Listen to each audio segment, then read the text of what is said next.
Health news మీకోసం.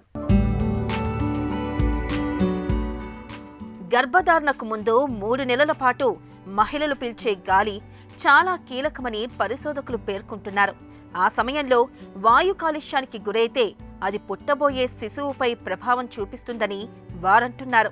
పుట్టిన 2 ఏళ్లలోపు శిశువుకు బాడీ మాస్ ఇండెక్స్ BMI స్థాయిలు ఎక్కువ ఉండడంతో పాటు ఊబకాయం కూడా వచ్చే అవకాశం ఉందని శాస్త్రవేత్తలు హెచ్చరిస్తున్నారు. గర్భం ధరించడానికి 3 నెలల ముందు నుంచే వీర్య కణాలు, అండాలు పరిపక్వ దశకు చేరుకుంటాయి.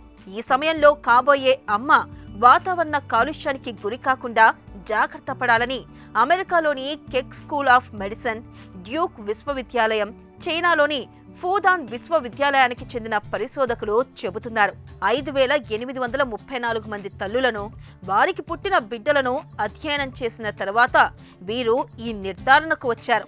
ఈ పరిశోధనను ఎన్విరాన్మెంటల్ జర్నల్ ఇటీవలే ప్రచురించింది. గర్భధారణకు 3 నెలల ముందు నుంచి PM2.5 అతి సూక్ష్మ ధూళి కణాలు, PM10 సూక్ష్మ ధూళి కణాలు, వాహనాల నుంచి విడుదలయ్యే నైట్రోజన్ డయాక్సైడ్ వంటి కాలుష్య కారకాలకు గురైన వారి పిల్లల్లో BMI పెరిగింది. బిడ్డలకు ఊబకాయం రాకుండా ఉండాలంటే మహిళలు గర్భధారణకు 3 నెలల ముందు నుంచే కాలుష్యం బారిన పడకుండా తగిన జాగ్రత్తలు తీసుకోవాలని ఈ ఫలితాలు హెచ్చరిస్తున్నాయని పరిశోధకులు చెబుతున్నారు.